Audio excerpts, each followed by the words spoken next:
Olá pessoal, boa tarde a todos e a todas. Estamos dando início a mais um encontro síncrono temático do Cálculo 2, aqui do Projeto Newton. Reforçando aquelas medidas de sempre, entrarem com o nome na sala do Zoom, utilizarem o chat prioritariamente para as dúvidas, sugestões, perguntas. Então, bem, como eu tinha avisado na semana passada, hoje eu vou resolver com vocês alguns exemplos de aplicações de integrais duplas, falar um pouco sobre a área de superfícies. A gente vai fazer alguns exemplos, calcular algumas integrais que têm uma motivação física ou geométrica para essas aplicações, tá bem? Antes de começar, tem alguma pergunta, alguma dúvida sobre a lista, sobre o estudo dirigido, alguma coisa? Bem, não tendo, a gente vai dar início. Hoje eu vou falar de algumas aplicações de integrais duplas. Então a aula de hoje é sobre aplicações.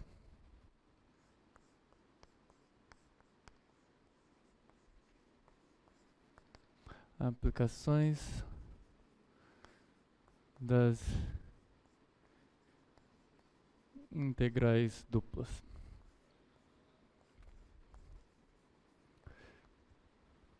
Bem, a maioria das aplicações com que eu vou trabalhar hoje tem a ver com a função densidade. Vou falar um pouco sobre centro de massa, sobre momento de inércia.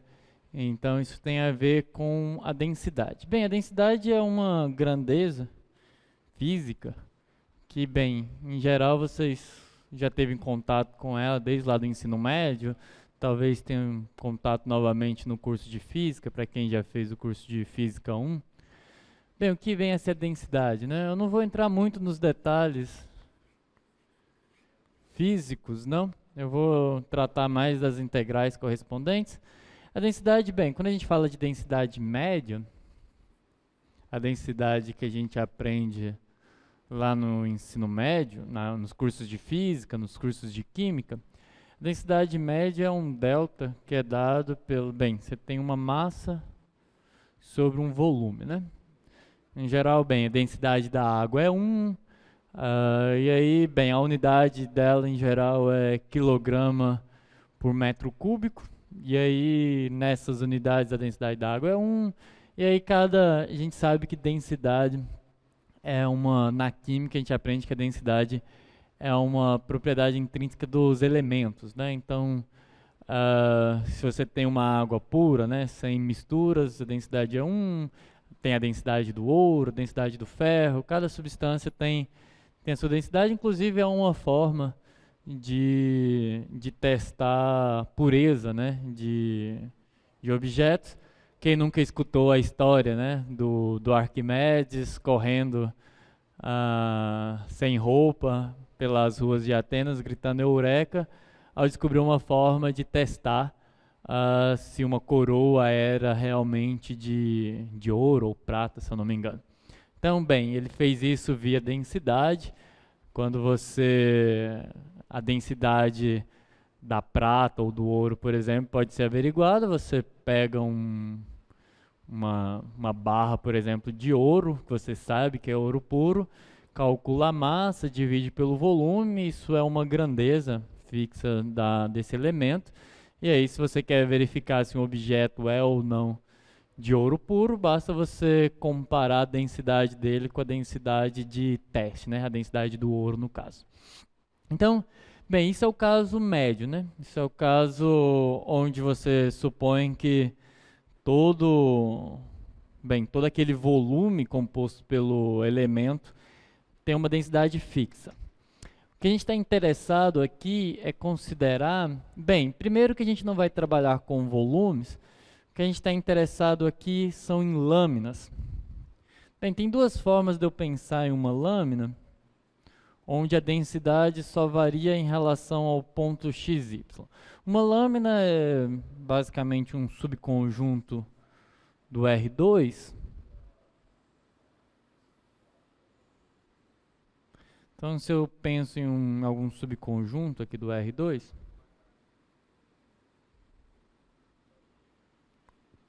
essa vai ser a minha lâmina D, tá bem? E aí, bem, a princípio, como a gente vai trabalhar com integrais duplas, eu não posso considerar 3 dimensões, né? Eu poderia fazer isso a partir da semana que vem com as integrais triplas. Mas uma das formas de pensar nesse problema bidimensional, é desconsiderar de fato a largura, né, a altura dessa lâmina, e outra é você pensar que, bem, ela tem uma largura fixa e a densidade não varia pela altura, ela só vai variar a depender do ponto x e y. Então, para a gente aqui, a densidade já não é mais uma função constante, né? A densidade de uma lâmina ela pode variar a depender do ponto x e y que eu estou.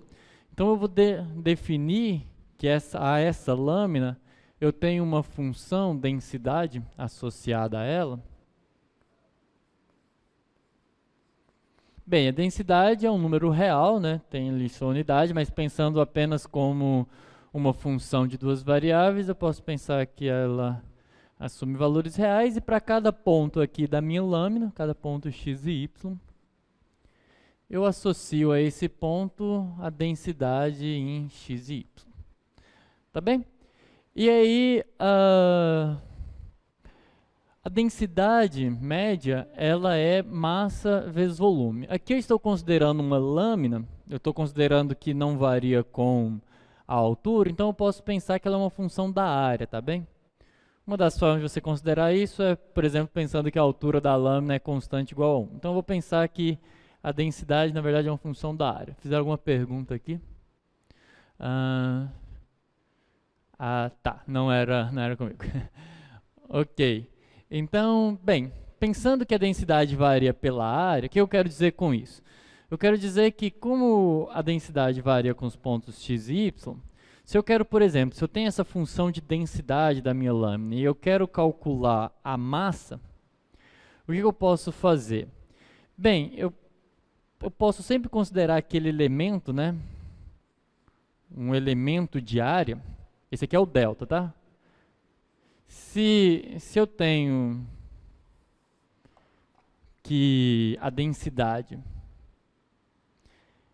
ela pode ser vista como o limite da variação da massa pela variação da área, o que eu quero dizer com isso?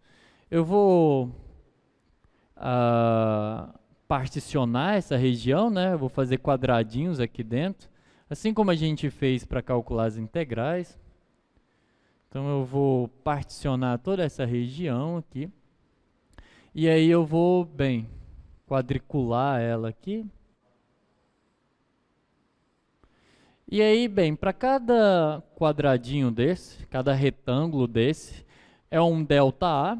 Então, isso aqui é um elemento de área, né, a princípio. E bem, restrito aqui eu tenho uma densidade, né? Ou seja, a densidade média dentro desse quadrado, ok? Eu tenho um quadrado e aí eu posso pensar na densidade média dentro desse quadrado.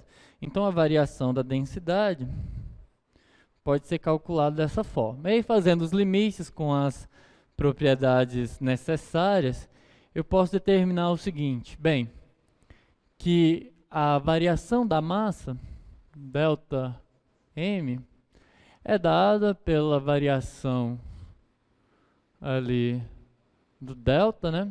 Na verdade, aqui eu não quero a variação, né? Delta médio mesmo, aqui eu não estou tomando a variação, não.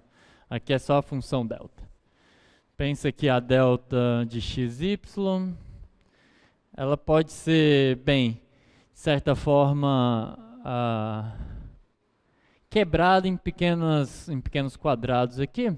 Então, teria que a variação da massa é dada por essa função da densidade vezes 1 ΔA. Isso aqui é só uma motivação para dizer o seguinte, bem, se variações da área vezes a densidade me dá uma variação da massa, se eu quero calcular a massa toda, o que a gente aprendeu é, bem, eu somo sobre todos esses, faço o limite desse ΔA e a zero, e aí o que eu obtenho é que a massa dessa lâmina é dada pela integral dupla sobre a região de ΔXY dA, porque é isso que acontece, né? No limite, esse ΔA vai para um elemento de área, dA. Então, bem, aqui não tem muita novidade ainda, ok? Aqui não tem muita novidade a princípio, uma vez que essa função é só, eu preciso que ela seja integrável, a gente pode considerar que ela é contínua, faz sentido, né, que a densidade seja contínua, é muito difícil você, bem, ter uma descontinuidade na densidade de uma lâmina que é contínua.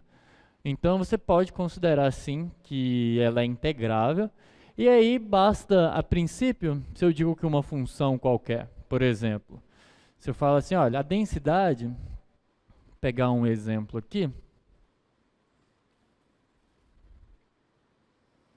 vamos pensar o seguinte, suponha que a minha lâmina ela é um semicírculo aqui, tá bem? Então essa é a minha lâmina.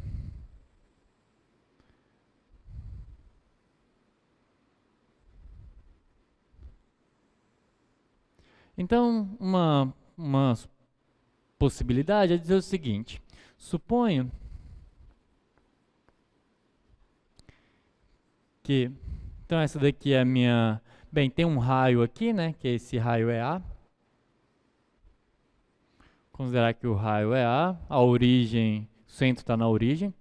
Suponha que uma lâmina semicircular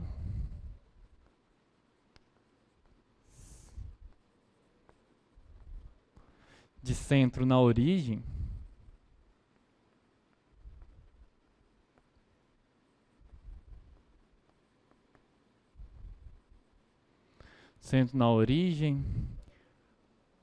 raio A e densidade proporcional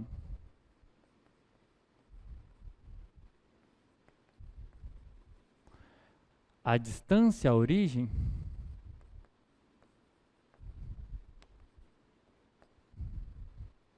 suponha que D seja, faltou alguma coisa aqui, né? Suponha que D é essa região aqui, tá? Suponha que D seja uma lâmina semicircular de centro na origem, raio A, e densidade proporcional à distância à origem.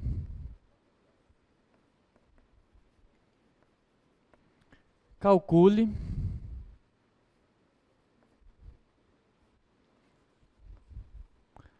a massa de D. Então isso é um exemplo de uma aplicação aí de integrais duplas. Agora eu estou dando uma interpretação física, né, para essa integral dupla. Eu estou dizendo que eu tenho uma lâmina, essa lâmina é semicircular, tá bem? Ou seja, a metade de um círculo. Ela está centrada na origem, então o centro desse semicírculo é a origem. Ela tem um raio A e a densidade é proporcional à distância à origem. E aí eu quero calcular a massa dessa lâmina, tá bem? Então aqui tem que ter uma interpretação, né? Calcular a massa é calcular uma integral dupla, mas eu preciso de alguma forma interpretar o meu problema. Primeiro, quem que é a função de densidade, né? A região que eu tenho que integrar já está clara, é esse semicírculo, mas eu preciso da função de densidade, né? Densidade de xy. Bem, alguém consegue dizer qual que é a função da densidade ali? Pode deixar no quadro pode deixar esse aqui no quadro, para os alunos, ali, o quadro do meio, para os alunos ler o enunciado. E aí, para ver alguma dica, alguma ideia aí? Alguém no chat sabe me dizer quem que é a densidade? É a raiz de x ao quadrado mais y ao quadrado, correto, só falta uma constante de proporcionalidade. Já esqueceu, né? Vezes uma constante, isso mesmo. Exato. Então é a resposta aí do João Seno Ferro, exatamente. Bem, eu disse que ela é proporcional à distância, né? A distância à origem é a raiz quadrada de x quadrado mais y ao quadrado. E como eu disse que ela é proporcional, então existe uma constante aqui. Isso é uma coisa muito comum em aplicações, geralmente questões de cálculo, quando a gente quer fazer uma determinada aplicação, a gente fala assim, tal grandeza é proporcional a tal coisa, e fica, mas o que é ser proporcional? Ser proporcional é dizer que existe uma constante, tal que um é uma constante vezes o outro. Na verdade, dizer que é proporcional é dizer isso aqui, né? Que delta x e y sobre a raiz quadrada de x mais y ao quadrado é constante. Dizer que isso aqui é constante. Isso é dizer que, quando eu digo que duas grandezas são proporcionais, eu quero dizer que o quociente entre elas é constante. Então, desde que isso seja diferente de zero, é claro, supondo que isso aqui seja diferente de zero, eu estou dizendo que existe uma constante k que associa as duas daquela forma, tá bem? E quando eu digo inversamente proporcional, que também é uma coisa bem recorrente em aplicações, é dizer que existe uma constante 1 sobre isso, tá? Inversamente proporcional é dizer que o inverso é proporcional. Então, se eu dissesse que é inversamente proporcional à distância, então seria k sobre essa raiz. Dá para fazer também. A gente faz um outro exemplo usando isso, tá bem? Então, essa é a função de densidade. Agora já ficou um pouco mais fácil, né? Eu tenho que calcular a massa. Então, a massa da minha lâmina, pela definição que eu acabei de dar, é a integral dupla sobre d. D é aquela região semicircular ali, de k, x quadrado mais y ao quadrado, dA. Essa foi a definição que eu dei para a densidade. Então agora se tornou, bem, quem quer D? D é, bem, é os pontos x e y do R2. Escrever em notação, a gente vai passar para coordenadas polares, obviamente, mas escrever, bem, é os pontos do R2, tal que o x é maior ou igual a zero, e x quadrado mais y ao quadrado é menor ou igual a ao quadrado. Eu disse que A é o raio da região semicircular, né? Então, isso daqui representa o semicírculo superior com raio A, ok? Então, essa é a minha região D. Então, agora é calcular uma integral dupla, né? Essa integral nessas coordenadas é difícil, faço mudança de coordenadas. Então, eu tenho que a massa de D é a integral dupla. A princípio era sobre D da função k raiz quadrada de x quadrado mais y quadrado dA. Eu vou mudar para uma outra região, que é a φ desse D. Então vamos lá. Vamos ver como é que vocês estão em fazer a mudança de variável. Alguém até? Professor, não seria... É y maior do que zero. Tá corretíssimo. X maior do que zero é o outro lado, né? Y maior do que zero. Acho que eu já até falei isso, né? Eu tinha um professor, quando eu era aluno de graduação, que sempre que ele fazia isso, ele falava assim, não, é só para ver se vocês estavam atentos. Mas a gente sabia que era só falta de atenção mesmo, então eu desisti de usar essa desculpa. Y maior do que zero, né? Voltando aqui, estou falando dessa parte aqui do círculo. Se fosse x maior do que zero, seria o semicircular de cá. A integral, o resultado seria o mesmo, tá? O resultado seria o mesmo, mas o que eu quero calcular é essa região aqui. Seria o mesmo porque a densidade ela é simétrica. Ela é a mesma radialmente falando. Então vamos lá. Agora tem que fazer as mudanças de variável, né? E aí aqui é que é a parte interessante, né? Ρ, vamos ver como é que vocês estão em mudança de variável. O Ρ varia, qual o intervalo do Ρ?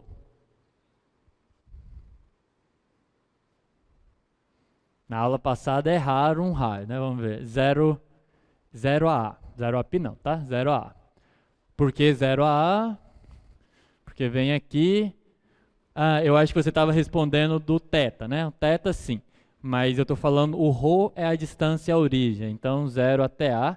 Mas a resposta do Dionísio está correta quando a pergunta é o θ, né?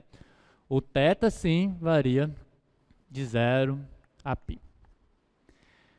Acho que ele, bem, colocou... Eu já disse que, em geral, eu vou colocar o θ do lado de fora, né? Parece que é mais fácil. Então, eu vou integrar de 0 a π da integral de 0 a ρ, e essa integral se torna uma coisa muito fácil, né? Coordenadas polares é um milagre. Bem, eu vou fazer isso direto, tá? Qualquer dúvida eu volto. Se alguém falar que não entendeu direito, eu volto, mas o que acontece é que é ρ quadrado, cosseno ao quadrado, ρ quadrado, seno ao quadrado, o cosseno com seno se soma, dá 1, vai ficar ρ ao quadrado, tira a raiz, fica só o r, tá? Foi feito para dar certo. Essa é a integral de kρ. Aí tá, aí aqui eu não vou fazer, na aula passada, toda vez eu esquecia, né? Então agora não. Quando eu faço a mudança do dA para a nova variável, eu preciso acrescentar um ρ. D aqui não é, aqui é A. De 0 a A, 0 a π. Aqui é dρ e aqui é dθ. A gente está naquela condição, então aqui é um produto, tá? A gente está naquela condição onde uma só depende de ρ e o que depende só de θ é 1. Então, pelo corolário do teorema de Fubini, eu posso reescrever isso como sendo a integral de 0 até π dθ vezes a integral de 0 a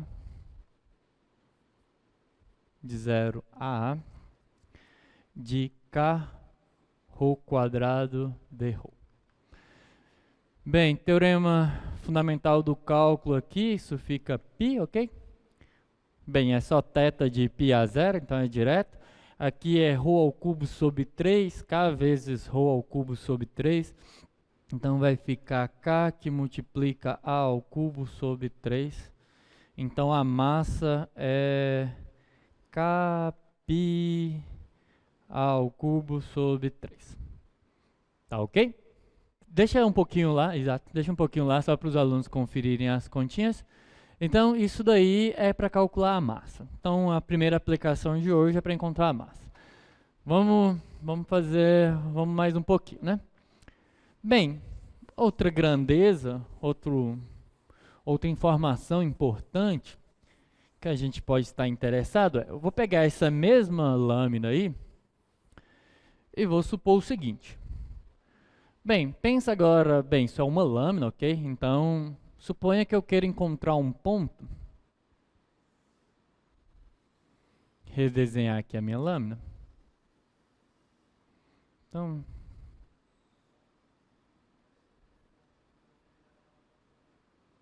suponha que eu quero calcular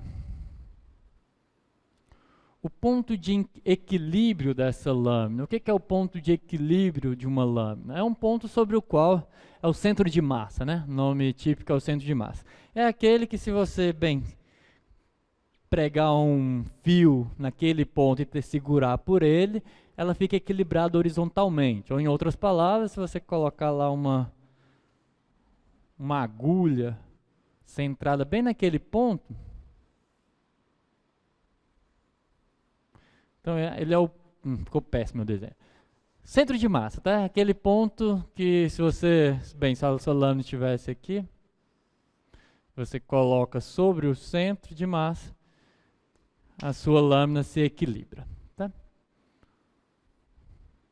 O desenho ficou péssimo, mas acho que todo mundo entendeu a ideia. Todo mundo sabe, né? É o centro de massa de um objeto. Bem, para motivar o cálculo do centro de massa, a gente começa com um caso discreto. Suponha, por exemplo, que você tem ali uma região. Estou com uma região aqui. Eu não vou colocar massa em toda essa região, eu vou colocar pontualmente, né? Isso é o que a gente faz, geralmente, na física, quando a gente ainda não tem a ferramenta de integração, né? A gente considera que tudo é uma partícula.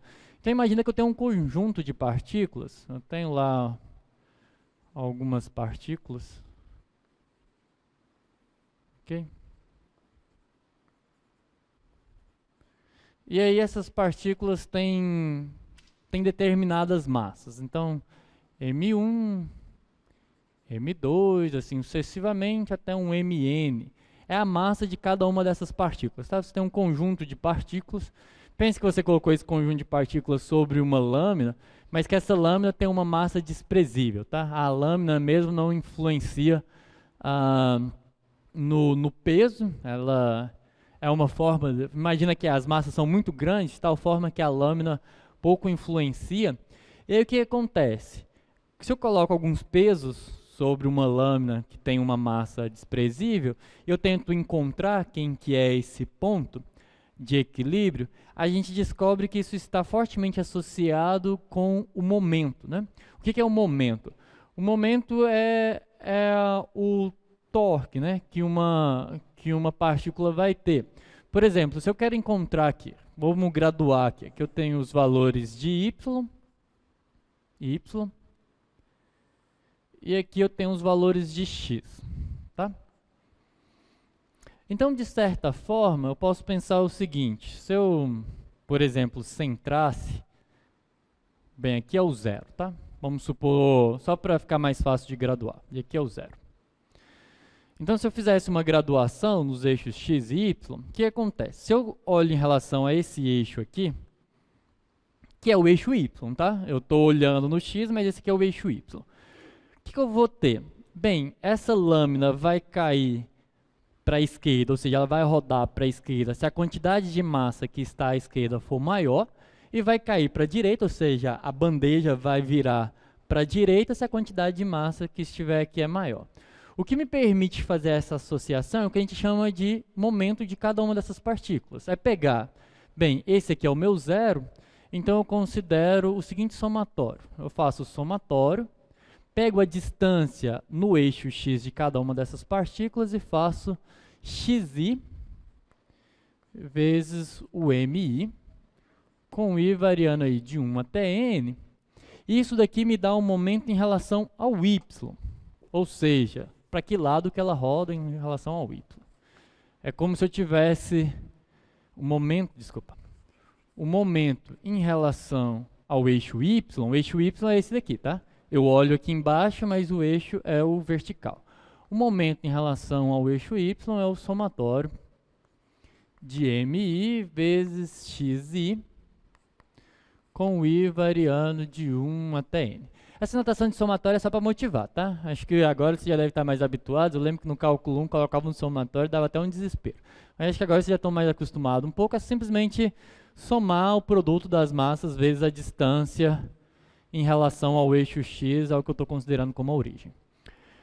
O que esse somatório vai me dar? É porque no final, esse momento em relação ao eixo vai dizer o seguinte, eu tenho as partículas, estou multiplicando elas pela distância em relação ao x, no final esse momento aqui vai me dizer se eu rodo para o lado x ou para o lado y, tá? Como para cá o x é negativo, para cá o x é positivo, então eu rodo para a esquerda se tiver mais massa do lado esquerdo e rodo para a direita, pensando que eu tenho esse eixo de rotação aqui, se tiver mais do lado positivo. Da mesma forma, eu posso determinar o momento em relação a x, tá? Tem uma motivação física aqui, que eu acho que muitos de vocês já até viram, provavelmente, lá no curso de Física 1. Mas se não viram, estão vendo aqui.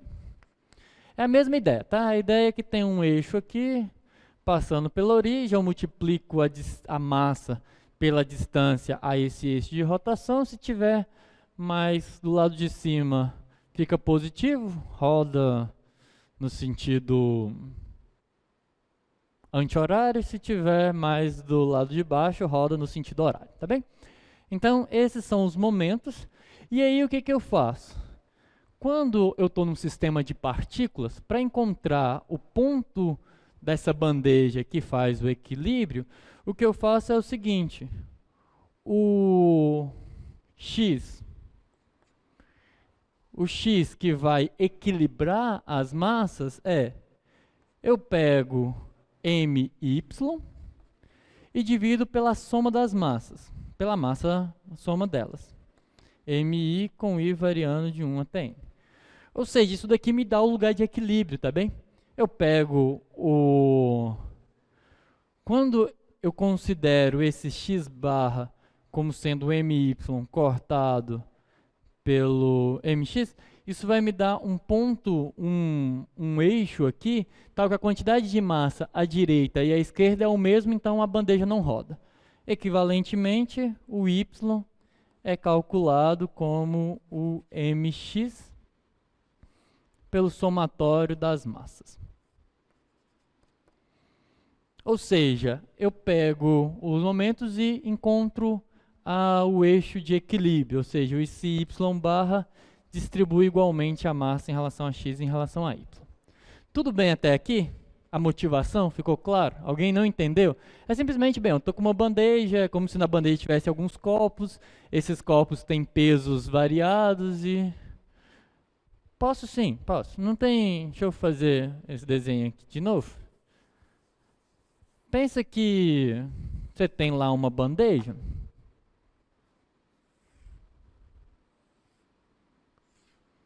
Na sua bandeja tem copos, mas a bandeja é muito grande, os copos são muito pequenos, você pode considerar os copos como sendo pontos, tá? E aí você distribui alguns pontos. Aqui, nesse caso que eu estou motivando, a bandeja tem a massa desprezível, tá? Eu não vou levar o peso da massa, o peso da bandeja, a massa da bandeja, desculpa. Eu não vou levar a massa da bandeja em consideração na hora de definir para onde que roda. Ou eu posso considerar que ela é constante, a densidade é a mesma, então o que importa é os pesos que eu coloco sobre ela. Mas o que importa é, eu vou colocar algumas massas aqui. Uma massa M1, uma massa M2, são objetos, tá? Copos, qualquer coisa que você vai distribuindo aqui. M3, assim sucessivamente, até que tem uma MN aqui, tá? Então, cada uma dessas bolinhas são objetos, partículas, que tem a massa dada por M1, M2, Mn. Ok até aqui? Então você tem lá a sua bandeja e aí você distribui o peso. Tá certo? Aqui? Tá bem. Aí o que acontece? Eu quero encontrar, bem, suponha que o garçom que vai levar essa bandeja, ele quer levar equilibrando um único ponto. Assim, ele vai botar o dedo num ponto da bandeja. Bem, a bandeja está virada aqui, mas ele vai colocar ela em pé, né? Vai colocar ela na horizontal e vai colocar o dedo. Eu estou procurando um ponto na bandeja, tal que se ele levar apoiado nesse único ponto, a bandeja não cai, tá? Ela não vai rodar nem nem em relação a um eixo horizontal, nem em relação a um eixo vertical, e nem transversal, de forma alguma. Eu estou procurando um ponto aqui, que é o ponto que eu vou chamar de x barra, y barra, que distribui a massa que está na bandeja igualmente, tanto em relação ao eixo vertical como ao eixo horizontal, ok? Então o que eu estou procurando é esse ponto agora. Eu estou querendo um ponto aqui que equilibra a massa, tanto em relação a um eixo vertical como a um eixo horizontal. E aí o que eu disse é o seguinte, existe uma grandeza associada a cada uma dessas partículas, que é o momento dela em relação ao eixo. O que é isso? Se eu graduar aqui essas distâncias em x, coloco uma origem aqui, venho aqui, esse aqui é o x, esse daqui é o y, coloco uma origem, por exemplo, aqui não vai importar muito onde é a origem, eu só preciso de uma escala para medir distâncias, ok? O que acontece? A gente sabe, né, que, dado um objeto, eles estão fixos sobre essa bandeja, quanto mais longe ele tiver, isso é aquele negócio da alavanca, né?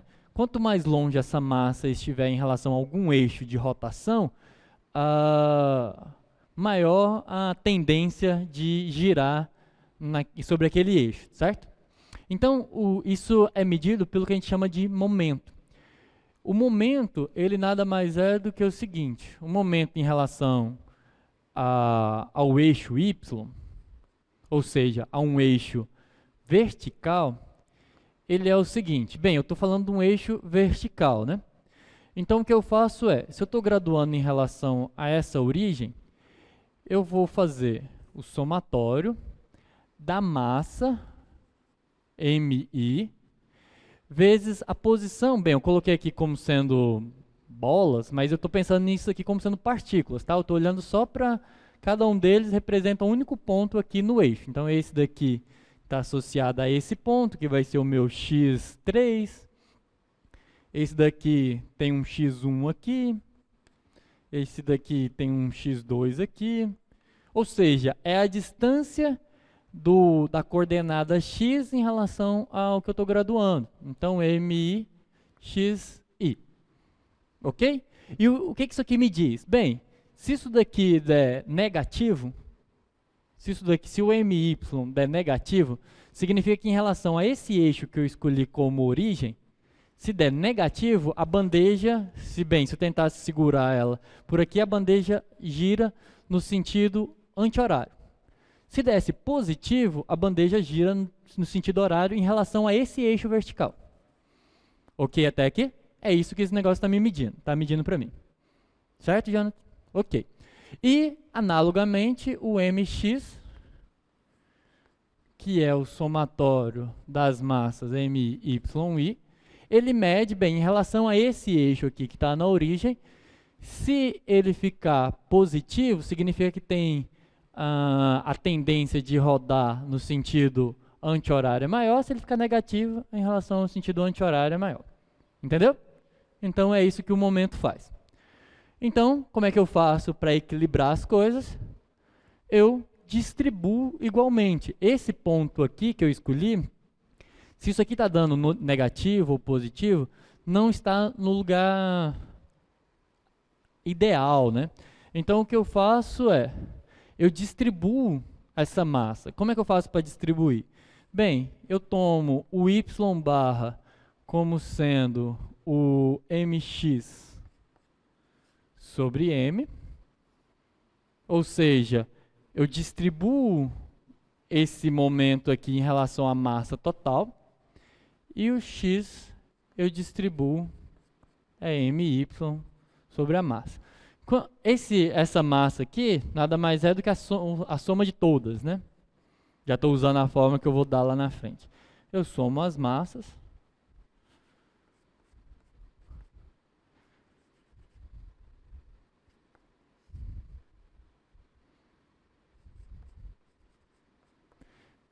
Que significa que esse ponto x barra, a quantidade de massas do lado direito e do lado esquerdo dele é igual, e acima e abaixo é igual. Então você tem ali o equilíbrio que eu estou procurando. Tá certo? Então essa é a motivação. Deixa eu só... Ok? Só um minuto aqui, peraí. Deixa eu só verificar uma coisa.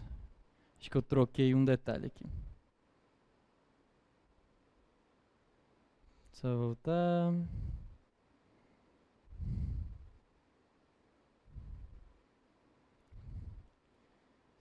Só um minuto aqui que eu acho que eu troquei os... Não, tá correto. MY, tudo certo. Ok, então agora vamos passar para integral dupla, né? Aquilo ali era o que eu conseguia fazer sem usar cálculo diferencial integral, tá? Era assim que... Bem, se você pegar uma questão mais avançada de física, do ensino médio, uma coisa de Olimpíada de Matemática, é típico cair questões desse tipo aí. Aqui a gente vai fazer com um pouco mais de informação. O que a gente vai fazer? Bem, agora eu vou pensar voltar para minha lâmina.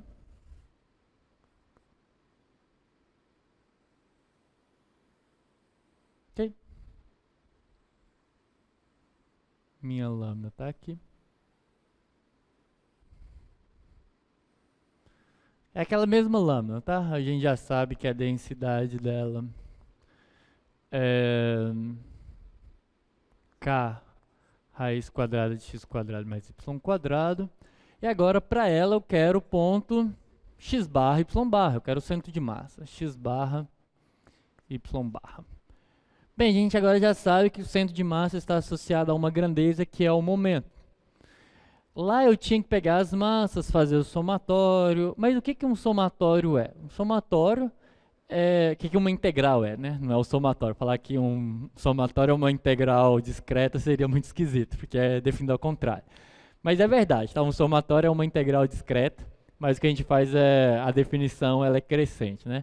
Uma integral é um somatório infinito, passando o limite, naquelas condições interessantes. Então, eu posso definir, é natural definir o momento em relação a x como sendo, bem, eu vou integrar sobre toda a região, a minha região aqui era D, né? Lembrando que o raio era A. Quem? Bem, observa que eu tenho que multiplicar a massa pela A massa a gente já sabe que é fazer densidade vezes o elemento de área, né? Bem, cada pedaço infinitesimal dessa minha lâmina, digamos assim, ele tem uma massa associada a ele, porque essa massa varia, né? Então é como se cada quadradinho aqui infinitesimal que eu considero, ele tem uma massa associada e a massa é essa. Então isso aqui faz o papel da massa MI. Mas se eu quero em relação ao x, eu estou passando um eixo aqui, né? E estou vendo se rola para cima e para baixo, coisa desse tipo. Então tem que multiplicar por quem? Por y. Tá bem? Então, esse é o momento em relação ao eixo x. Isso aqui é dito, para ficar definido, momento em relação ao eixo x. Ou seja, quanto que as coisas variam aqui em relação a esse eixo, né? Como que a massa está se comportando. Analogamente, eu tenho o momento em relação ao eixo y, tá? Agora é x aqui, delta xy, dA. E aí esse é o momento em relação ao eixo y, tá? Tudo igual, só troca eixo por y. Então esses são os momentos, e aí é possível mostrar, não vou fazer toda a demonstração, passa por limite e tudo mais, mas é possível mostrar que o centro de massa é o ponto que tem coordenada x dada por my sobre a massa total, né? A massa da minha lâmina, que a gente já sabe calcular, a gente inclusive já calculou para essa. E y, esse m aqui é a massa total, tá? Se a gente só tem a densidade, a gente tem que calcular por integral dupla também. mx m.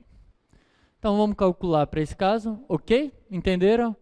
A analogia é, eu troquei um somatório por uma integral dupla, tá bem? Então vamos calcular, só eu quero guardar uma informação aqui que é essa, tá?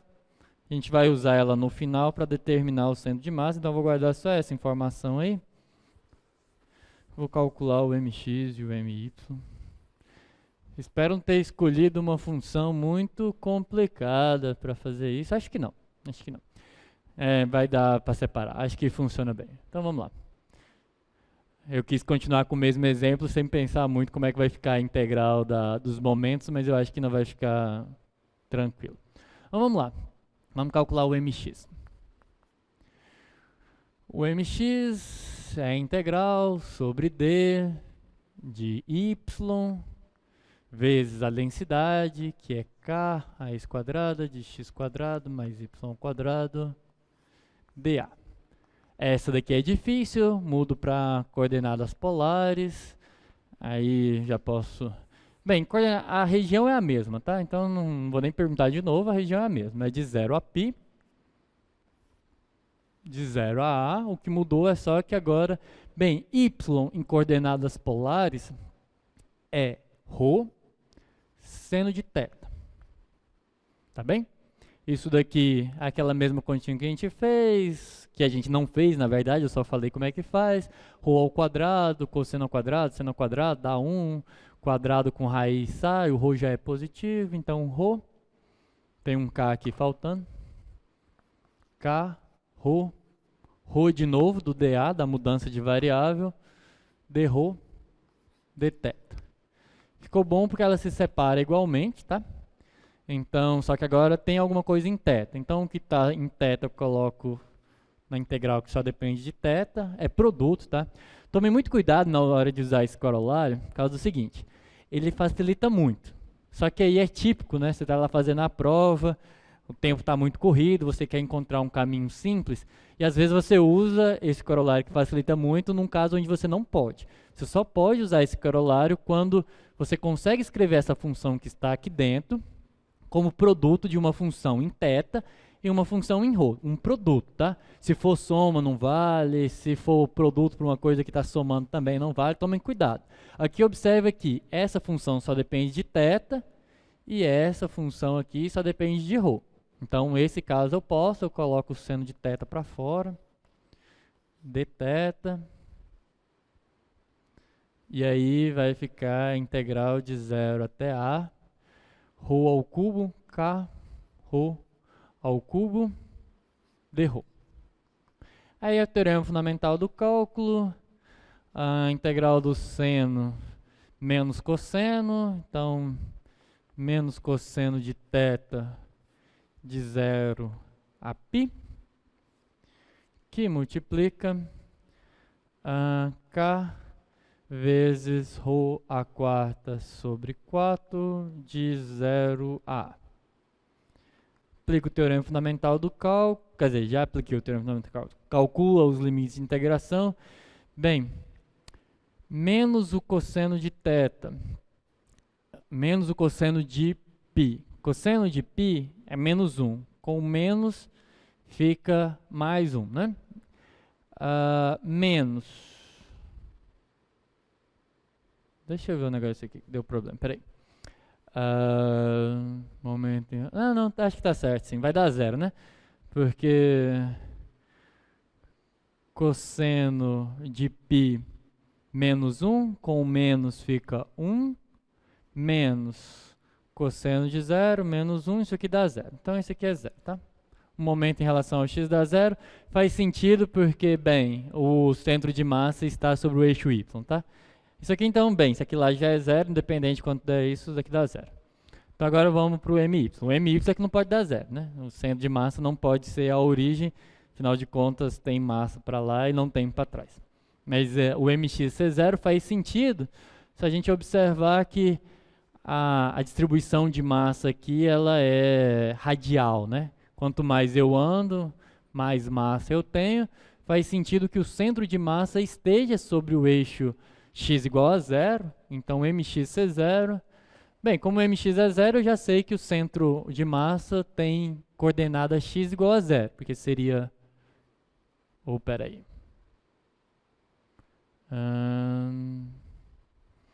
A definição... Só um minuto.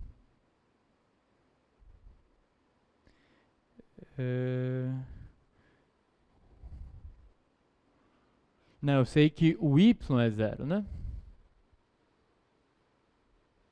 Porque a definição do centro de massa é o y barra é o mx sobre o m. Eu calculei por o mx, tá dando que o y aqui é 0. Vamos...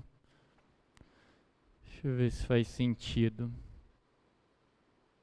Tá, bem, a conta tá certa, né? Integral do seno menos cosseno, y barra é igual a mx sobre m, o mx deu 0, então isso aqui seria 0.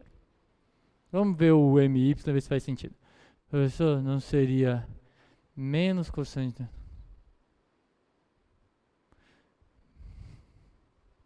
É porque é menos cosseno de θ, né? Mas o que ficaria aí? Se você aplica o teorema fundamental do cálculo, fica menos o cosseno de π, menos... tá, entendi. Está correto. Obrigado, Gabriel. É porque tem um menos da fórmula aqui, né? Então é menos cosseno de π, sabia que tinha uma coisa esquisita. Menos, agora sim, cosseno de 0. Tá, obrigado ao colega aí. Tá, o que aconteceu, né? Eu não fui fazer a conta de cabeça e fiz errado, pessoal.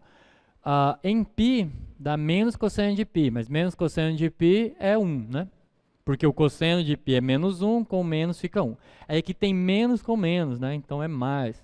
Cosseno de 0 é 1, então aqui é 2. Agora sim, faz sentido. Então, vamos corrigir. Vai ficar 2 aqui, que multiplica k vezes a quarta sobre 4. Agora sim. O que a gente já espera que seja 0 é o x barra, né? O y barra não. O y barra, que é mx sobre m, o y barra vai ser mx, esse 2 com esse 4 pode cancelar, então fica k a quarta sobre 2 dividido por k π ao cubo sobre 3. Fazendo os cancelamentos, o k cancela, o a ao cubo cancela com essa potência 4, vai ficar a sobre 6. 6 a π, né? O π, não, a sobre 6π. 3a sobre 2π. Tá certo? Confere aí. Bem, fazendo, conserva a primeira, multiplica pelo inverso da segunda, esse a ao cubo cancela com esse 4 do expoente, fica 1a. Esse 3 multiplica o a. O π multiplica o 2. Então, 3a sobre 2π. Acho que dessa vez eu acertei a conta. Verifiquem aí a continha, deixa aí no quadro um pouquinho para eles verificarem. Vamos fazer o que a gente já espera saber a resposta, né? Que é o x barra. É de se esperar que x barra seja 0 pelo fato de que a massa se distribui de forma radial, né? Então vamos calcular o my, e o que a gente espera é que ele seja 0. Bem, o my, por definição, é a integral sobre d de x vezes a densidade vezes o dA, tá bem?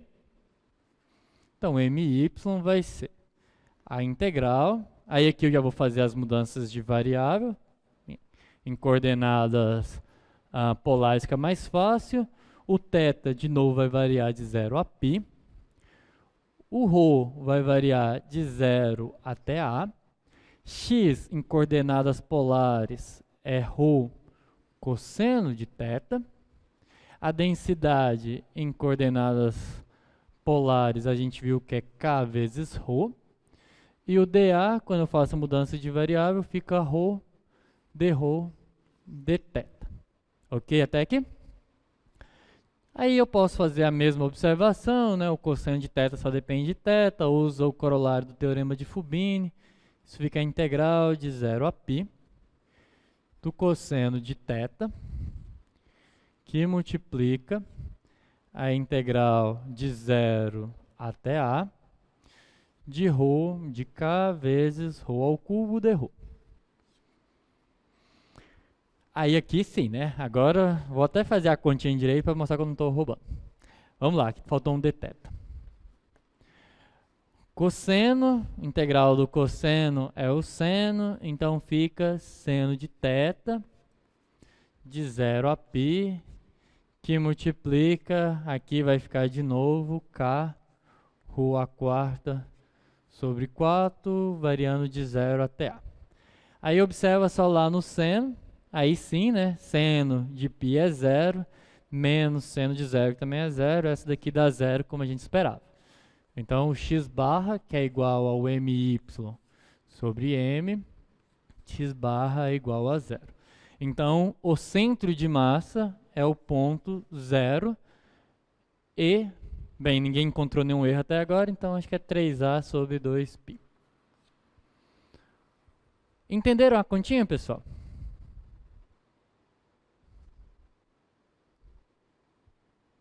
Então é assim que se encontra, tá? Isso é uma coisa, no meu curso de cálculo 2, a gente não entrou muito nessas aplicações. Bem, eu fiz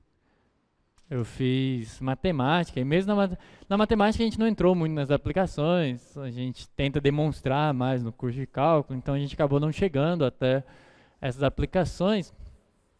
Mas eu fui participar da Olimpíada Brasileira de Matemática Universitária. Bem, eu desde muito novo eu participo de Olimpíadas de Matemática. Quando eu cheguei na universidade, descobri que existia, bem, para quem não sabe, quem gosta de Olimpíadas de Matemática, existe uma Olimpíada de Matemática universitária, né? Olimpíada Brasileira de Matemática Universitária, que vocês podem participar. Acho que o próprio aluno pode se inscrever ou precisa.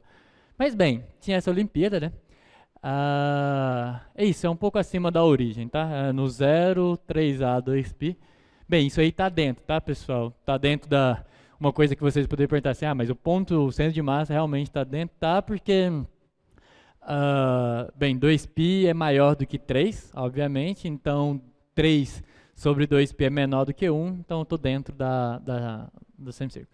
Mas bem, só voltando à historinha, que aí eu fui participar da Olimpíada de Matemática Universitária, né, a Olimpíada Brasileira de Matemática Universitária, e lá tinha uma questão que era calcular centro de massa. E aí na hora, bem, eu não lembrava as fórmulas, deu maior trabalho, perdi uma questão inteira por causa dessa demonstração. E aí eu fiquei, depois disso, cara, quando eu for ensinar, eu vou ensinar como que calcula, foi uma coisa que eu levei para a vida, tá? Então, assim, cálculo não é difícil, mas você precisa... É claro que o problema não era só resolver, a integral era relativamente complicada. Depois eu vi a solução, e mesmo se eu soubesse a fórmula, não tenho certeza se eu tinha conseguido calcular.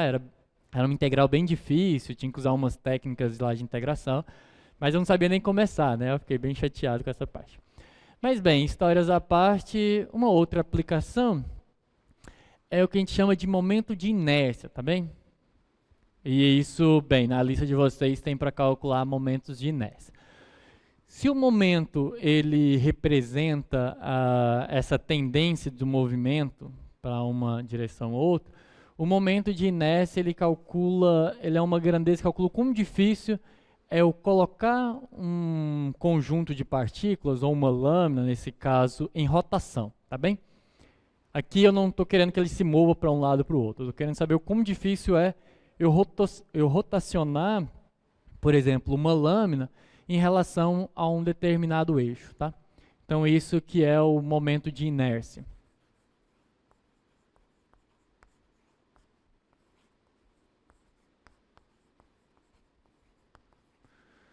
O momento de inércia ele calcula essa dificuldade de você colocar um objeto em rotação, ou em outras palavras, quer dizer, é momento de inércia, né? Vocês sabem que inércia não é simplesmente estar parado.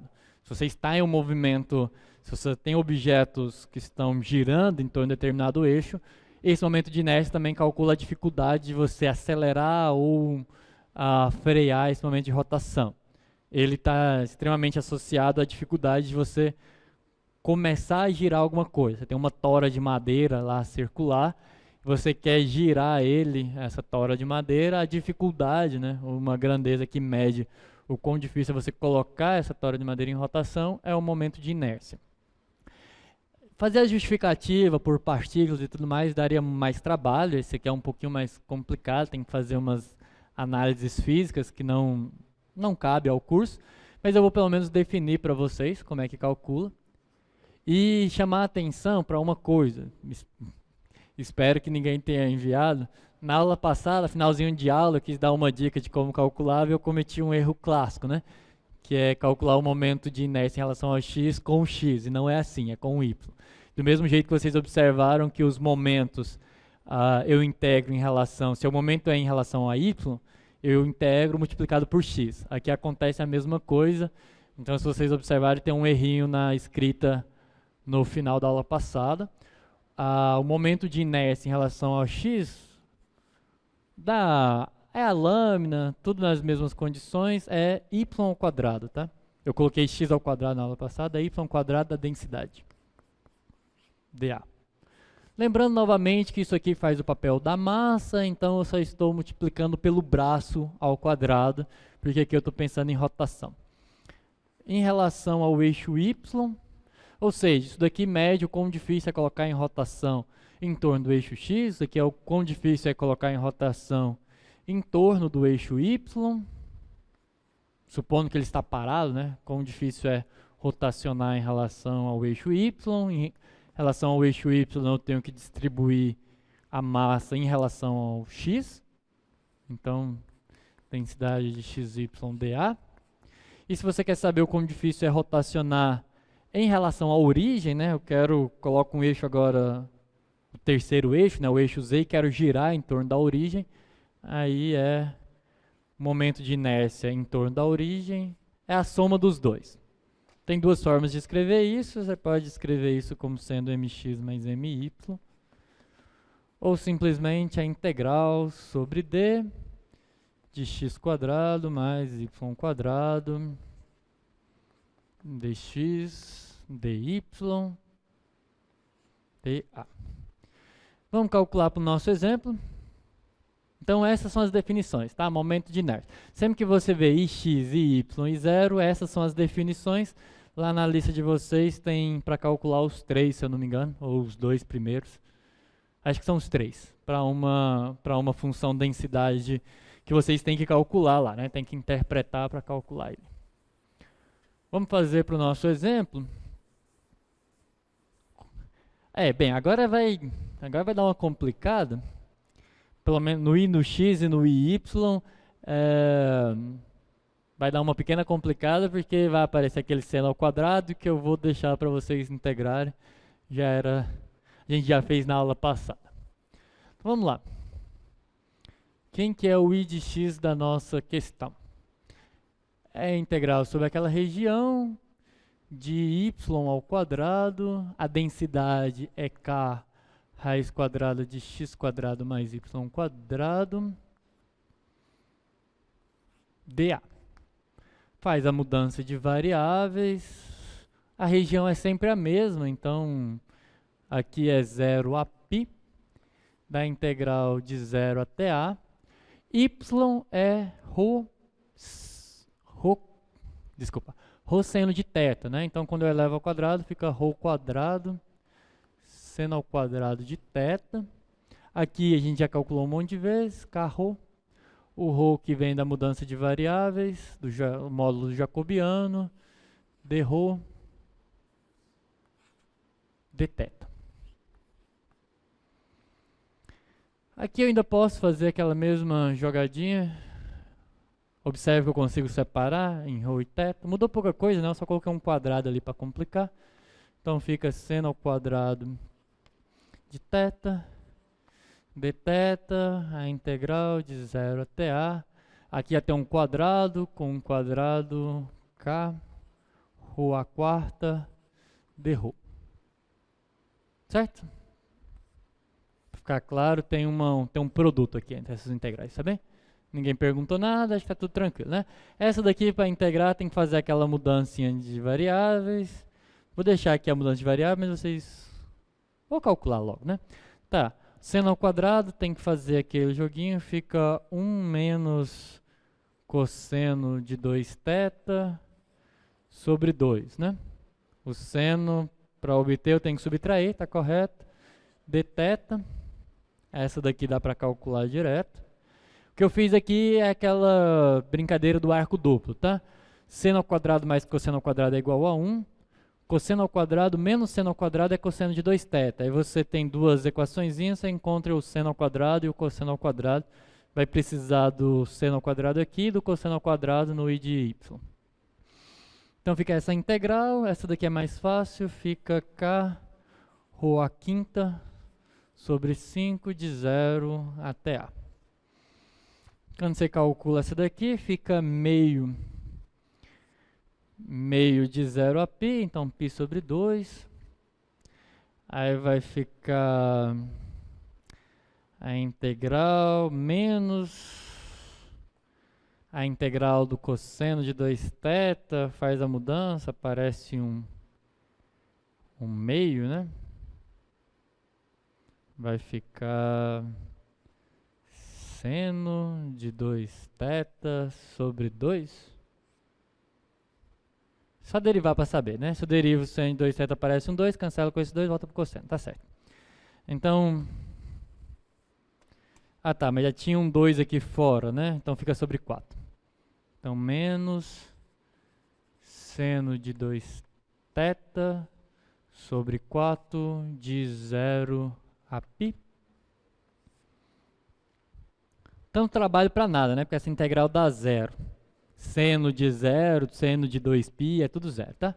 Tá, tem que mudar aqui os intervalos de integração, mas não é problema, porque 2 vezes 0 dá 2, 2 vezes π, então aqui fica só u. Mas aí eu faço a mudança de dos limites de integração, 2 vezes 0, 0, 2 vezes π, 2π. essa integral aqui, esse pedaço da integral dá zero, tá? Vai ficar só o π sobre 2, porque seno de 2π é zero e seno de zero é zero. K, ρ à quinta sobre 5, de 0 até A. Então isso vai ficar, bem, isso daqui como já comentei é zero. Essa aqui é fácil de ver zero, porque o seno dos limites de integração é zero. Então vai ficar K, π, ρ à quinta sobre 10. O π veio de lá, o 2 veio de lá. Se não tiver errinho de conta, tá aqui, tá bem? Então isso mede o quão difícil é girar aquela lâmina em torno do eixo X. Bem, para calcular em relação ao eixo Y é tranquilo. A mesma ideia, tá? Em relação agora ao eixo Y, eu integro na região x² da densidade de xy dA. Faço só as mudanças de variável, fica de 0 a π, de 0 até A, x² vai ficar ρ² cosseno ao quadrado de θ, aí fica K vezes, já vou colocar ρ² aqui, tá? E aí dρ dθ. Mesma coisa, posso separar as integrais, fica a integral de 0 a π, cosseno ao quadrado de θ, dθ, que multiplica a integral de 0 a A de K, ρ² dρ. Vamos lá, mesma ideia aqui, isso aqui você substitui por... Agora você quer o cosseno, você tem que somar, né? Então isso aqui vai ficar a integral de 0 a π de 1 mais cosseno de 2θ sobre 2 dθ. E aqui, integral de 0 a A, K, ρ² dρ. Toda vez que eu passo por essa integral de cosseno ao quadrado, de seno ao quadrado, eu lembro do colega perguntando se podia usar a fórmula. Eu nunca lembro a fórmula, mas pode usar a fórmula também, tá, pessoal? Não precisa fazer isso aí, não. Dá para usar aquela fórmula do cosseno de potência enésima lá. Dá para fazer também, eu só não lembro mesmo a fórmula. Ok. Sempre, mas eu não recordo qual que é a fórmula fechadinha, não. Aí aqui vai ficar... Bem, eu tenho um meio de 0 a π, então fica π sobre 2. Aí eu vou integrar o cosseno de 2θ. Por analogia, isso aí é seno... Eita, que tem uma coisa... Ah, não, é a mesma coisa, né? Só que agora eu estou somando. Isso é seno de U sobre 4 de 0 a 2π, vai dar 0 de novo, tá? Como é que eu cheguei nisso? Propriedade do arco duplo. Isso daqui vezes essa integral, eu vou espremer aqui para caber, tá? Essa daqui é fácil, essa daqui é K vezes A quinta sobre 5. Isso aqui de novo vai dar 0 pelo mesmo argumento, então no final eu fico com K, π, A quinta sobre 5, que é o mesmo valor, tá? O que faz sentido porque a distribuição de massa é radial. Significa que quanto mais longe da origem eu estou, mais massa se distribui. Então, a simetria faz com que a dificuldade para girar em torno do x e em torno do y seja a mesma. Ok? Deixa eu ver aqui. Eu também nunca lembro.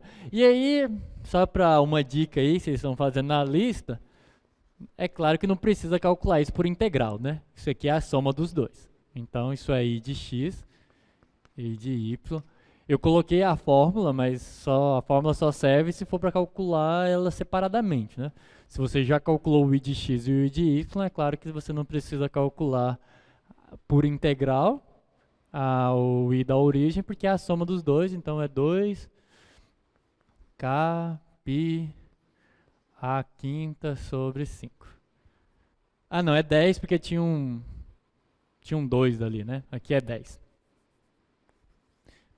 Então aqui é 10 e aí dá para simplificar. Então agora sim fica K pi A quinta sobre 5. O 10 ali vem daquele meio debaixo do P, tá bem? 4 horas. Entenderam essas aplicações? Então vocês têm aí as informações. Para alguns isso é muito importante, tá? Para alguns, somente o pessoal que está fazendo física, se já não fizeram, essas grandezas elas são importantes. Tem muitas aplicações, inclusive na engenharia, tá? Quando você vai calcular certas distribuições, coisas do cálculo de estruturas, seja estrutura metálica, qualquer coisa desse tipo, essas grandezas são extremamente importantes, tá? Então isso aqui realmente é aplicável, tá? Em geral, vocês não calculam por integral, faz computacionalmente, mas isso daqui não é uma aplicação, a gente inventou essa aplicação não, tá? Vem da física e é baseado nessas grandezas que o cálculo de estrutura se modela. Ok, por fim eu tenho uma última... Tem várias aplicações, é claro. Tem as aplicações da probabilidade. Pensei em trazer, mas, bem, se eu tenho uma função de distribuição de probabilidade, calcular a probabilidade em determinada região nada melhor que calcular uma integral. Então, é simplesmente interpretar que aquela função, pensa que é uma função de densidade. Existe uma coisa que a gente chama de densidade de probabilidade, tá? Se eu tenho uma integral, só dar uma ideia bem rapidinho, não vou fazer nenhum exemplo, mas eu não lembro a fórmula exata da normal, mas se você pega uma função qualquer, uma função f de xy, tá? Que com a seguinte propriedade, quando você integra ela sobre todo o R2, o R2 inteiro, tá? Isso é uma integral que a gente chama, me faltou a palavra, é uma integral, não é indefinida não, é imprópria. Quando você tem uma integral imprópria, que é uma integral onde os limites de integração são infinitos, tá? Se você tem uma função maior ou igual a zero para todo x e y do R2, tal que a integral dela sobre todo o R2 é igual a 1, ela é o que a gente chama de uma função que distribui probabilidade, tá bem? Um exemplo dessas funções é se você tem uma função que parece um sino. Todo mundo conhece essa curva aqui, né? Que é a curva normal. Aquela clássica. Ela vem, sobe e desce assim. Essa é a curva da normal. Ela é uma função simétrica e aí ela é uma função que a integral de menos infinito até mais infinito dá 1. É uma exponencial, tá? De uma coisa menos quadrado lá em cima, mas tem alguns parâmetros que faz com que a integral dê 1. É basicamente e a menos x ao quadrado, só que essa daqui, quando você integra de menos infinito até mais infinito, aparece um π, raiz de alguma coisa lá, aí você normaliza ela para que essa integral dê 1, e no caso geral lá na probabilidade, você também coloca alguns parâmetros para escolher esse ponto de máximo aqui, tá? Esse x de máximo, e o desvio padrão, que é como que ela decresce. Então tem alguns parâmetros associados aqui, não é exatamente essa, mas é semelhante. E aí você sabe que a integral de menos... Essa é uma integral muito interessante, porque você não consegue calcular ela por meio de funções elementares em intervalos pequenos, mas você consegue calcular exatamente quanto que ela vale de menos infinito até mais infinito. É umas técnicas que passam lá por variáveis complexas, umas coisas assim, mas dá para calcular quanto que ela é de menos infinito a menos infinito. E se você aumentar aqui um y, tá? Aí isso se torna um sino, uma função sino. Também não vai dar exatamente 1, mas aí você usa alguns parâmetros para garantir essa propriedade. E essas funções, elas distribuem probabilidade em determinadas regiões. Significa que se eu pego uma lâmina, se eu pego algum subconjunto do R2 e pergunto assim, qual que é a probabilidade do ponto x e y estarem dentro desse meu conjunto limitado de lá?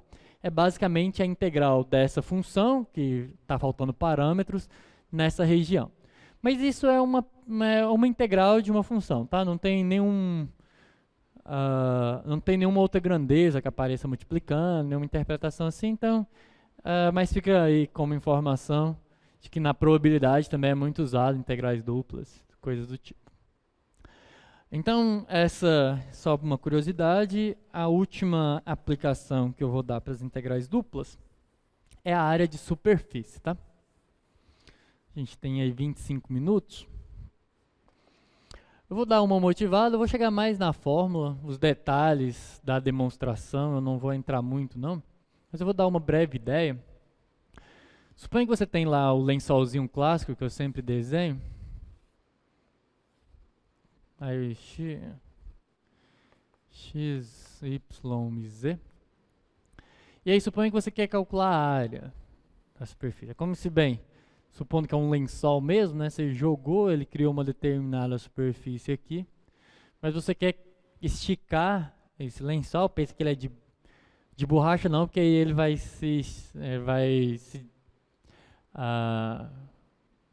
ele vai esticar, né? Eu não quero isso. Eu quero, suponho que ele é de um material que eu não vou esticar, mas eu consigo preencher essa região e depois abrir isso num plano e ver qual que é a área. Então essa é a ideia. Assim como quando eu falei de comprimento de arco, eu tenho lá uma curva, né? E aí eu suponho que ela é de barbante, por exemplo, depois eu estico e vejo qual que é o comprimento disso de fato. Eu também posso estar interessado na área de uma superfície. E a ideia de calcular essa área de superfície passa pelo seguinte: eu considero um determinado ponto aqui, e aí nesse ponto eu consigo calcular derivadas parciais, né? Eu tenho um ponto x0, y0, tá? Aí eu consigo calcular as derivadas parciais, então eu consigo calcular f de x em x0, y0. Isso me diz a variação da função em relação ao x, tá? Eu considero o y constante, estou variando só em x. Consigo calcular o f de y em x0, y0. Então, se eu considero os vetores, considero dois vetores aqui. O vetor A, ele é um vetor que vai ser dado por um delta, uma variação em x, tá? Em y ele não varia, porque é um y fixado. Eu estou considerando só o vetor, tá? Vetor a gente leva para a origem. Então, ele não está no zero, mas eu estou considerando como vetor. Então, aqui é zero. E aí eu faço f, derivada parcial, vezes o delta x. Porque observe, se eu levo esse vetor aqui para a origem, o vetor A é esse aqui é o vetor B. Se eu levar ele para a origem, como eu estou considerando a derivada parcial, estou colocando ele paralelo à direção, eu estou colocando ele no plano xz, tá? Por isso não tem coordenada y, e o quanto ele varia na direção z é dado exatamente pela derivada em relação a x da função. Isso fixado esse plano que corta paralelo ao plano xz, isso me dá a variação do z. Igualmente, quando eu pego o b, aí o b levando para a origem eu teria zero, um delta y, tá? Uma pequena variação no y. E quanto que ele varia no z? Bem, a derivada em relação a y no ponto delta y. Em x ela não varia porque está num plano que é paralelo ao plano z, y, então não varia no x, mas varia um pouquinho no z e essa variação é dada por isso. Bem, eu tenho dois vetores, uma das coisas que eu mostrei lá quando a gente estava introduzindo o Rn, é que dado dois vetores, se eu quero calcular a área desse paralelograma, tem um vetor A aqui, tem um vetor B aqui, aí se eu passo aqui, ó, então, considera esse paralelogramo, aqui é o A, aqui é o B. Alguém lembra como que eu calculo a área de um paralelogramo? Escrever isso aí no chat é meio difícil, né? Então eu vou... Bem, a área de um paralelograma é o módulo de A vetorial B. Como é o módulo, não importa a ordem que eu estou colocando, a gente sabe que o produto vetorial ele varia a menos de um sinal negativo, né? Então aqui é A Isso aqui é vetor, tá? Para ficar mais claro, eu vou colocar a setinha clássica aqui. A vetorial B. Isso daqui me dá a área desse paralelograma, tá? Me dá o valor numérico dessa área. E é exatamente daqui que vem a definição, levando em consideração que quando eu passo o limite, esse ΔX se torna o elemento diferenciável de x, norma do produto vetorial, exatamente isso. Eu não tinha visto que tinha escrito, mas é, norma do produto vetorial. Então é daqui que eu obtenho. E aí o que eu faço é, bem, eu vou mandar o ΔX ir a zero, isso vai virar o dx, fazer algumas observações, calcular. Eu posso fazer o produto vetorial aqui, tá bem? Para calcular o produto vetorial é aquilo, né? Você coloca I, J, K. Aí você escreve o vetor A, que é o ΔX, 0, f de x. Vou colocar só f de x, não vou colocar o ponto para não ficar muito grande. F de x, ΔX. Aí aqui vai ficar 0, ΔY. F de y, ΔY. Isso daqui me dá o vetorial, tá? Isso aqui me dá a vetorial B. Aí depois eu tenho que calcular a norma disso. Para calcular a norma, eu levo todo mundo ao quadrado, tiro a raiz quadrada. Quem quiser verificar que a fórmula que eu vou apresentar é verdadeira, faz essa continha, depois troca delta por D, vai ver que funciona. Quando vocês fizerem essa continha aí, que eu vou considerar aqui, quem quiser ver a conta consegue fazer a conta, você obtém que a área da superfície é integral. Bem, tem um domínio, né? E a fórmula que vai aparecer é derivada parcial de x ao quadrado mais derivada em relação a y ao quadrado mais 1. É 1 ao quadrado, mas é 1, então não tem necessidade do quadrado. Isso parece muito com a fórmula do comprimento de arco, né? Não é à toa. E aí vai ficar dA. dA é o dx vezes o dy, mas aqui é o dA mesmo. Então é assim que eu calculo a área de uma superfície. Essa integral em geral é difícil, tá, pessoal? A maioria das funções, você quer lá calcular a área da superfície, não é muito fácil. Como a gente tem coordenadas polares, fica um pouquinho mais simples para alguns casos. Eu vou fazer um exemplo. Isso daqui, essa parte, tá, não caiu na lista. A área de superfície dá um pouquinho de trabalho, que a maioria das ou é muito fácil ou é muito difícil. Então não vai cair na prova qual que é a área da superfície de um lençolzinho lá, tá? Só deixo aqui como informação e já deixo claro, bem, a hora que vocês estiverem revisando, quem não assistiu a aula e sincronamente, não vou cobrar na prova uma área de superfície, as integrais são difíceis, fica aí só como uma informação. Vou fazer um exemplo, que é o do paraboloide. Então eu vou considerar o paraboloide YZ. Então, só um exemplo aqui, só para a gente fechar a aula. O exemplo vai ser a função z igual a f de xy dada por x quadrado mais y ao quadrado. Eu vou querer a área até o plano z igual a 9. Tá? Significa que, bem, se eu desenhasse o paraboloide aqui,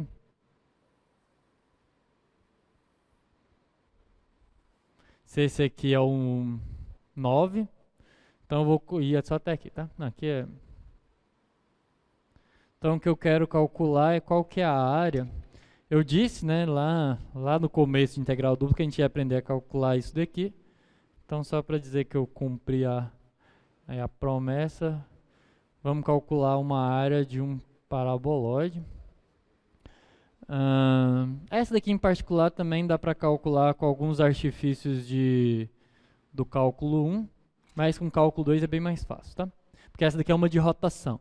Geralmente, se a sua superfície é uma superfície de rotação, você consegue calcular a área dela com uma integral simples. fazendo exatamente o que a mudança de variável vai fazer aqui. Então, como que eu calculo isso? Aí é a fórmula. Bem, eu preciso qual que é a área, qual que é a região de integração, né? Mas observa que se você projeta isso daqui aqui embaixo, se você fixa, né, x ao quadrado mais y ao quadrado igual a 9, isso dá a circunferência de raio 3, né? Então a região de integração aqui é a circunferência de raio 3. Então é o x e y do R2. Esse tipo de interpretação, tá, pessoal, de região e tudo mais, essas coisas realmente é importante que vocês comecem aí a praticar. É o mais difícil, na minha opinião, menor ou igual a 9. Ou seja, circunferência de raio 3. Para calcular ela de imediato não é muito fácil, mas com coordenadas polares fica mais tranquilo. Então, a área, para a gente finalizar aí as aplicações, a área, bem, seria dado, vamos calcular as derivadas parciais, bem, derivadas parciais ao quadrado, 4x, quando eu derivo x ao quadrado, fica 2x eleva ao quadrado, 4x quadrado, mais 4y quadrado, mais 1, vezes o dA. Aí você passa para as coordenadas polares, fica mais fácil, né? Bem, a região, o θ varia de 0 a 2π, que é uma circunferência completa. O raio varia de 0 a 3, que é a circunferência, bem, é 9, né? Então é 3 ao quadrado, circunferência de raio 3. Aí vai ficar 4 ρ ao quadrado cosseno ao quadrado de θ, mais 4 ρ ao quadrado seno ao quadrado de θ, mais 1. Aí aqui fora fica um ρ de θ. Então isso fica integral de 0 a 2π, 0 a 3. Como é que a gente está de tempo? Vai dar tempo, né?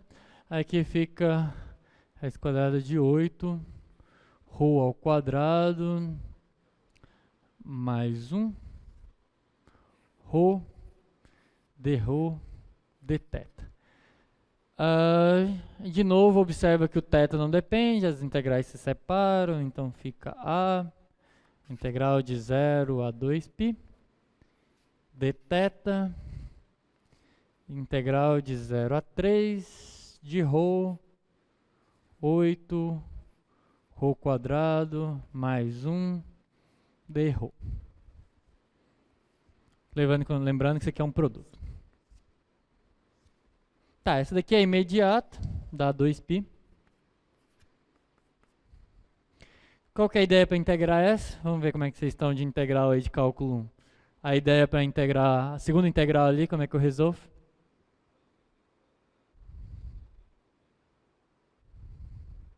Substituição. Essa, como eu disse, né, feito para dar certo. Substituição, chama isso aqui tudo de U, tá? Você chama... na verdade... chama isso aqui tudo de U. Então, du vai dar 16 ρ. Você tem um ρ ali. Faz a substituiçãozinha. Deixa eu fazer essa integral com vocês, só para mostrar que funciona. Bem, tudo que está dentro da raiz é melhor você chamar de U, porque simplifica, tá? Se você chamar U de 8 ρ quadrado mais 1, a hora que você derivar, o du vai ficar 16 dρ. Mas você não tem dρ, 16 dρ, você só tem o dρ. Então, você tem que dρ é igual a du sobre 16. Aí você substitui aqui.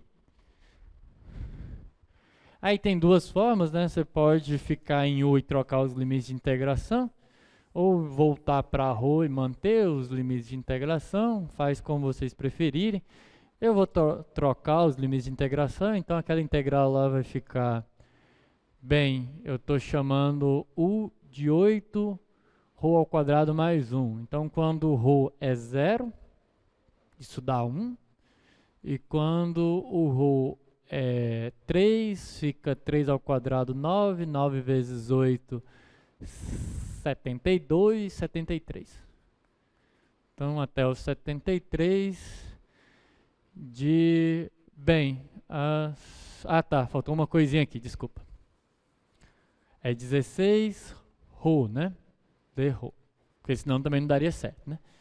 O ρ já está lá, então eu só tenho ρ, de ρ, então vai ficar du sobre 16 é igual a ρ de ρ, que é o que eu tenho, né? Então o ρ de ρ eu troco por 1, pode colocar 1 sobre 16 do lado de fora. Ρ de ρ agora eu troco por du, fica a raiz de u, du. Então fica 1 sobre 16, a integral, bem, eu tenho u elevado a meio, né? Somo 1, então vai ficar u elevado a 3 sobre 2 sobre 3 sobre 2. Então fica 2u a 3 sobre 2 sobre 3. Com u variando de 0 a 73. Nada bonita a conta, mas aqui já acabou, né? U, então fica, não vou fazer essa conta toda não. Vai ficar só 2 vezes 73 elevado a 3 sobre 2. As continhas aí vocês terminam. 16 vezes 3, 30, 48, né? Então, 48, no zero dá zero mesmo. Então a área vai ficar, se eu não tiver errado continha, 2π que multiplica 2 vezes 73 elevado a 3 sobre 2 dividido por 48. Dá para simplificar, né? Tem um 4 aqui, tem uns detalhezinhos, mas é isso. Professor, só não entendi a região D. A região. Tá, vou voltar aqui na região D. O que eu fiz para determinar a região D? Eu quero a área do paraboloide indo, que está delimitado, né? A parte do paraboloide que está delimitado pelo plano z igual a 9. Significa que eu passei aqui o plano z igual a 9. Como é que eu faço para determinar quais os valores de x e y que caem dentro dessa região? Aí é curva de nível, tá? O que acontece é, quando que x ao quadrado mais y ao quadrado é igual a 9? X ao quadrado mais y ao quadrado é igual a 9, ou seja, o paraboloide passa pelo plano a z igual a 9, quando isso aqui acontece, né? Isso aqui acontece exatamente na fronteira da circunferência de raio 3, tá bem? Antes disso, qualquer ponto que está dentro dessa circunferência, a imagem também está abaixo do plano. Porque se eu tenho um ponto que está dentro da circunferência, quando eu aplicar na função, isso vai ficar abaixo do plano z igual a 9. Então, a região aqui embaixo, que é levada no paraboloide até o plano, até o 9, é a região x² mais y² menor do que 9. Porque quando é igual a 9, dá exatamente z igual a 9. Então, a região de baixo aqui. Isso foi uma escolha, tá? Bem, eu escolhi esse plano. Se você colocar aqui um 16, aí seria 16 aqui. Eu sei até onde vai. Ficou claro, Dionísio? É porque eu estou passando um plano ali olhando para qual que é o domínio que vai levar nisso. O que significa que o paraboloide que só vai até z igual a 9 é o paraboloide restrito à região circular raio até 3. Ficou claro? Isso, a gente está calculando até 9 no z, tá? Eu estou calculando a área de todo esse paraboloide que vai com z até o 9. Então isso foi uma escolha, tá? Lá do começo da questão. Eu escolhi calcular essa área. Você pega o paraboloide todo, aí você corta no plano z igual a 9. Eu estou pegando só essa área do paraboloide para baixo. É claro que a área do paraboloide, se eu não delimitar a região, essa área vai ser infinita, é claro. O que eu estou fazendo é, como tem um plano que passa aqui pelo 9, eu estou pegando só esse copo aqui formado pelo paraboloide, que é o copo que vai de z0 até z igual a 9. O que eu poderia pensar é o seguinte, eu só vou fazer o z variar aqui de 0 até 9, tá? E a superfície é dada por x² mais y². Entendeu? A substituição não é du igual a 16 rho de rho. Tá, sim, é o que eu tinha esquecido lá, né? Eu corrigi. Acho que é isso agora, né? Bem, tem que fazer umas continhas ali, mas é só conta numérica. Alguma pergunta? Bem, essas são as aplicações que eu queria apresentar para vocês. Para vocês terem mais tempo, né, para estudar, para avaliação, na próxima aula, da quarta-feira, eu já vou falar de integrais triplas, porque é uma generalização muito natural, tá, pessoal? A primeira parte do que eu vou falar de integral tripla é falar assim, olha, tudo que a gente fez para uma integral dupla, eu faço para integral tripla. Teorema de Fubini funciona da mesma forma. Se eu quero uma região geral, eu posso colocar as duas variáveis internas em função das mais externas, isso é geral. Aí na segunda-feira da semana que vem, eu apresento as duas mudanças de variável mais clássicas, que é coordenadas cilíndricas e as coordenadas esféricas. As coordenadas cilíndricas e as coordenadas polares é basicamente a mesma coisa, só colocando um z a mais. As esféricas, aí eu tenho que fazer alguns exemplos com vocês, elas podem ser um pouquinho... A mudança é encontrar a região de integração um pouco mais difícil quando eu estou falando em coordenadas esféricas, mas também não é nenhum bicho de 7 cabeças. E aí a gente encerra, tá? O conteúdo da última avaliação é de integrais duplas até integrais duplas, aplicações de integrais duplas, menos essa parte de área de superfície, isso eu não vou cobrar. Integrais triplas e as mudanças de variável clássicas, tá? Coordenadas polares, coordenadas cilíndricas e coordenadas esféricas. Então, tem a dificuldade de calcular essas integrais, não vou dizer que calcular essas integrais é fácil, tem algumas bem complicadas, na verdade, mas o conteúdo é esse, e aí, basicamente, em termos de conteúdo, na segunda-feira da semana que vem, a gente já vai ter terminado todo o conteúdo, e a gente vai fazer alguns exemplos, calcular algumas integrais, fazer revisão, coisas desse tipo. Alguma pergunta?